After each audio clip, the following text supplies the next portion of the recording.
Okay, today's question comes from Gene, and Gene wants to know about club fitting. Is it important for the beginning player, the intermediate player? When's it important? When's it not important? Well, Gene, first of all, it's important for every level. If you're going to make a consistent effort to get better at golf, and you're going to put the time and effort into it financially, then you need to be fit. Because I don't walk into a shoe store and buy the first pair of shoes that I see. I'm going to have to be fit for them. If I buy a size 4 pair of shoes and I squeeze my foot into there and I run a mile for time, I might finish, but by the time I get finished, my gait is going to be all screwed up because my shoes don't fit. And the same thing holds true with clubs.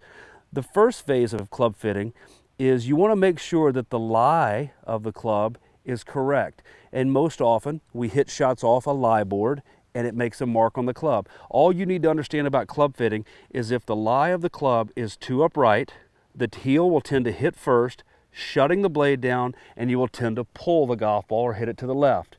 If the club is too flat, the toe tends to hit first, opening up the blade, and the ball tends to leak to the right.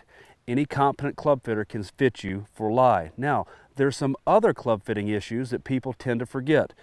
Obviously, we know that we need to fit the shaft based on the swing speed and the transitional tempo. You can look at that on a launch monitor. But some of the things people do forget about is the loft of the club. Sometimes the lofts need to be adjusted so you don't have gigantic yardage gaps between clubs. Usually, clubs tend to go, for most players, about 7 to 10 yards difference in each club. But sometimes, for whatever reason, there might be a gigantic gap. So part of club fitting involves adjusting the loft of each club, looking on a launch monitor how far you hit the ball to make sure that each one of your clubs has a consistent 7 to 10, maybe even a 12-yard gap between clubs. Another part of club fitting that people tend to forget about is the grip size. I have very small hands, okay? So my grips have to be a little bit undersized, smaller than normal, because if I have a thicker than normal grip, it puts the club in the palm of my hand and it makes it very hard for me to release the club, and the ball tends to hang to the right.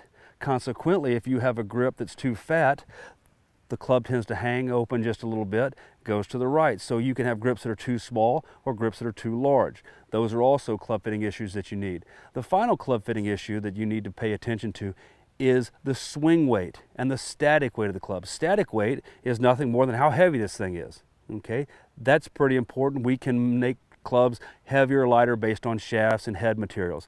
Swing weight is how heavy the head feels at the end of the club shaft. That is very important because that gives you a feel. Some players like to feel more mass at the end of the club, and they get a better sense of the club and how it moves if there's more mass or it has a heavier swing weight, where other people like a little bit lighter club head swing weight. That's totally personal and up to you. So remember, there's a lot of ways that you need to be fit. If you're going to take the time and you're going to spend the money to play golf and do it the right way, go get fit by a competent club fitter. And remember, we're going to look at a lot of things. We're going to look at lie, we're going to look at loft, we're going to look at shaft flex, grip size, static weight, and swing weight. Those are the things that are going to help you get fit more effectively and play a little bit better. Give it a whirl.